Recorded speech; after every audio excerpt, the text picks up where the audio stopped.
Life time science நேர்களுக்கு வணக்கங்க. இப்போ நம்ம பார்க்குறது என்னன்னா ரிஷப லக்னங்க. ரிஷப லக்னத்தை பொறுத்த மட்டும் இல்லைங்க, சூரியன் செவ்வாய் பரிவர்த்தனை இருந்தா எப்படி வருது அப்படிங்கிறது இப்போ நம்ம பார்க்கலாம். ரிஷப லக்னமாகி மேச ராசி கிரக அமைப்புகள்லாம் போடுறேன் பாருங்க. அந்த மாதிரி இருந்து இப்போ ராகு திசை வேற வருது.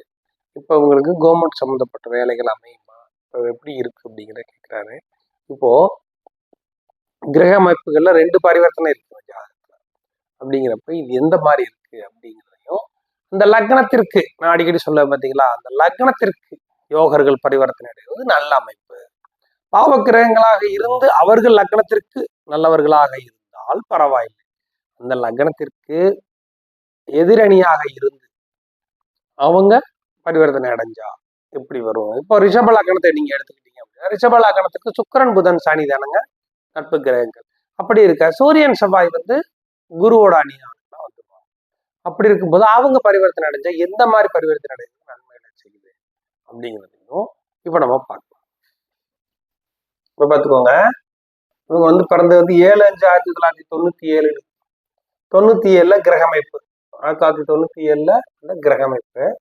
இப்போ இல்ல பாருங்க, லக்னம் ரிஷபம், ரிஷப லக்னத்திற்கு லக்னத்தில் லக்னாதிபதி.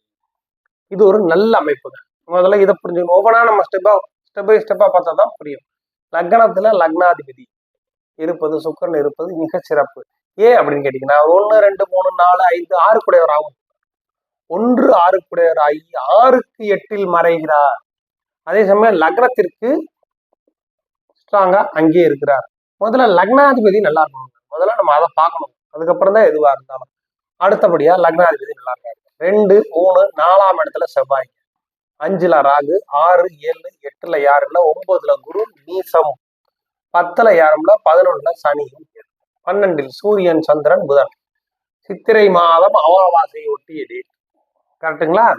இப்போ இப்படி இருக்க இந்த லக்னத்துக்கு நான் அடிக்கடி சொல்ல பார்த்தீங்களா, 3 8 குடையவர்கள், 1 2 3 குடையவர் சந்திரன், 4 5 6 7 8 குடையவர் குரு. இவங்க 2 பேரும் லக்னம் மாரகர், கெட்டவங்கன்னு சொல்லலாம் இந்த லக்னம்.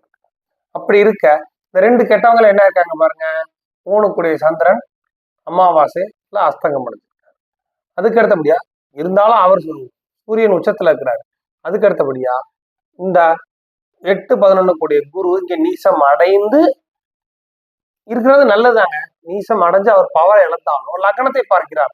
குரு லக்னத்தை பார்க்கறது நல்லது இந்த லக்னம் பொதுவா. அப்படிங்கிறப்போ நீசம் அடைஞ்சிருக்கிறது ஓகே. அடுத்தபடியா அடுத்த விஷயத்துக்கு நம்ம வந்தோம்னா, இந்த 1 2 3 4 5 6 7 கூடிய செவ்வாய், 7 8 9 10 11 7 12 கூடிய செவ்வாய் 4ல், 4ஆம் அதிபதி சூரியன் 12ல். இப்போ சூரியனும் சந்திரனும் பரிவர்த்தனை. இது ஒரு பரிவர்த்தனை. அதுக்கு அடுத்தபடியா 9 10 கூடிய சனி, 8 11 கூடிய குரு, இவங்க 2 பேரும் பரிவர்த்தனை. ஆகமத்துல இப்ப இந்த ஜாதகத்துல 2 பரிவர்த்தனை இருக்கு.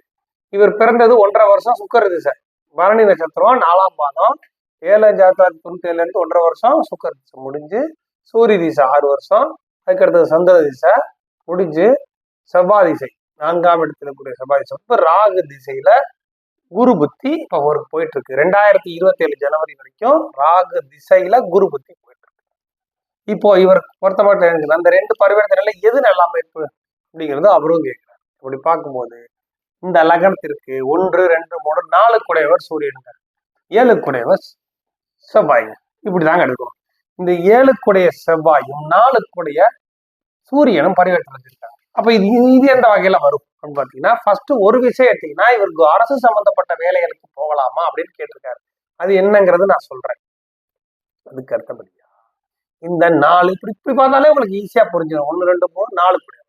4ன்னா வீடு, அம்மா ஸ்தானம், அதுக்கு அடுத்தபடியா வந்து சுகஸ்தானம் எல்லாமே வந்தது 4. 7ஆம் இடம்ங்கிறது காலஸ்திரஸ்தானம். இந்த 2ம் நல்லா ஸ்ட்ராங்கா இருக்குங்களா? அவ்வளவுதான். 4 7 ஸ்ட்ராங்கா. இப்படிதான் எடுத்துக்கணும். 4 5 6 7 4 7 2 ஸ்ட்ராங்கா இருக்கு. இன்னொரு விஷயத்தை நீங்க நல்லா நோட் பண்ணி பார்க்கணும். 7ஆம் வீட்டை சுக்கிரன் பார்க்கிறார். அது ஒரு நல்ல அமைப்பு. யோகாதிபதி 1 5 9 குடையவராகி அந்த சுக்கிரன் 7ஆம் வீட்டை பார்ப்பதும் லக்னத்தில் இருப்பதும் ரொம்ப நல்ல யோகா அமைப்பு. அப்படி இருக்க இந்த மனைவி ஸ்தானமா இருக்கும். ஆண் ஜாதகமா இருந்தா மனைவி, பெண் ஜாதகமா இருந்தா கணவன் ஸ்தானமா இருக்கும். இந்த இடத்தை இன்னொரு முக்கியமான விஷயத்தை நீங்க நோட் பண்ணிக்கணும். இந்த சூரியனும் செவ்வாயும் 4-7 குடையவர் பரிவர்த்தனை எடுத்து நல்லதுதான். இங்க கெட்டவங்களா இருந்தாலும் எங்க இருக்கணுமோ அங்க இருக்கணும், அந்த மாதிரி அவங்க இருக்காங்க. இதுதான் இதுல விஷயம். இங்க சூரியனும் செவ்வாய் பரிவர்த்தனை அடைஞ்சதுல இது நல்ல அமைப்பு. அப்படி இருக்க சூரியன் இங்க இருக்கக்கூடாது. லக்னத்துக்கு 7 சூரியன் இருக்கக்கூடாது, 12 தான் இருக்கும். அதே மாதிரி 12 உட்கார்ந்து அப்படியே பரிவர்த்தனை நடத்துறாரு. இது நல்ல அமைப்பு. இன்னொரு விஷயத்த நம்ம நோட் பண்ணிப்பாங்க. செவ்வாய் 1, 2, 3 4 இருக்கா தன் சொந்த வீட்டை பார்க்க இப்படி பார்க்கணுங்க. அவர் பார்க்கலாம். சுக்கிரனும் பார்த்து செவ்வாயும் பார்க்கிறார். அப்படிங்கிறப்போ வரக்கூடிய வரன் ரொம்ப நல்ல அமைப்பு, நல்ல யோகா அமைப்பை கொடுக்கும். மனைவியால, ஆணா இருந்த மனைவியாலையும் பெண்ணா இருந்த கணவனாலையும் அவங்களுக்கு நல்ல ஒரு அதிர்ஷ்டம் கிடைக்கும். இதுதான் இந்த சூரியன் சந்திரன் பரிவர்த்தனை. அதுக்கு அடுத்தபடியா இவர் அரசு வேலை கிடைக்குமான்னு கேட்டிருக்காரு. அது அப்புறம் என்னங்கிறது நான் சொல்றேன். அடுத்தபடியா 9, 10, 11 9, 11 குருவும் சனியும் பரிவர்த்தனை. இந்த குருவும் சனியும் பரிவர்த்தனை அடைஞ்சாலே எப்படிங்க அப்படின்னு கேட்டீங்கன்னா, குரு சனி பரிவர்த்தனை அடைஞ்சதுல இவர் நீசம் அடைஞ்சது ஒரு வகையில நல்லது. 8 குடையவர் நீசம் அடைஞ்சிருக்காரு. நீசம் அடைஞ்சாலும் அவருக்கு ஏதாச்சும் கொஞ்சமாச்சும் ஒரு பலம் இருக்கணுமே அப்படின்னா பரிவர்த்தனை அடைஞ்சிருக்கனால அந்த பலம் கிடைக்கும். அப்ப ஆயுளுக்கு மோசம் கிடையாது. சரி, ஓகே. அடுத்தபடியா இந்த குரு சனி பரிவர்த்தனை அடைஞ்சதுனால இவங்களுக்கு 9, 10 குடையவர் 11ஆம் அதிபதியோட பரிவர்த்தனை அடைகிறார். இந்த இடத்துல நல்லா நோட் பண்ணிக்கணும். குருவும் சனியும் இப்படி பரிவர்த்தனை அடையணும். இதைத்தான் நம்ம நோட் பண்ணணும். இப்படி பரிவர்த்தனை, இங்க சனி இங்க குருன்னு இருந்தாதான் நீங்க பேசணும். அதுதான் பிரச்சனை. ஏன் இப்ப என்ன பிரச்சனை அப்படின்னு நீங்க கேட்கலாம். 8ல வந்துடுறாரா? 8ல வந்தா நேரம் 2ஆம் வீட்டை பார்ப்பாரா? 2ஆம் வீட்டை பார்த்தா அப்படியே கெடுத்துருவார், குடும்பஸ்தானத்தை கெடுத்துருவார். இப்ப இது புரியுதா உங்களுக்கு? பாருங்க, குருவும் சனி, இங்க சனி இருக்காருங்க அப்படின்னா இந்த பரிவர்த்தனை நல்லா இருக்காது, பெரிய பரிவர்த்தனை சொல்ல முடியாதுங்க. இவர் பாருங்க எப்படி வந்துட்டாரு பாருங்க. 9, 11 நல்ல ஸ்தானங்களில் பரிவர்த்தனை நடத்திருக்காரு. அதைத்தான் நம்ம யோசிக்கணும்.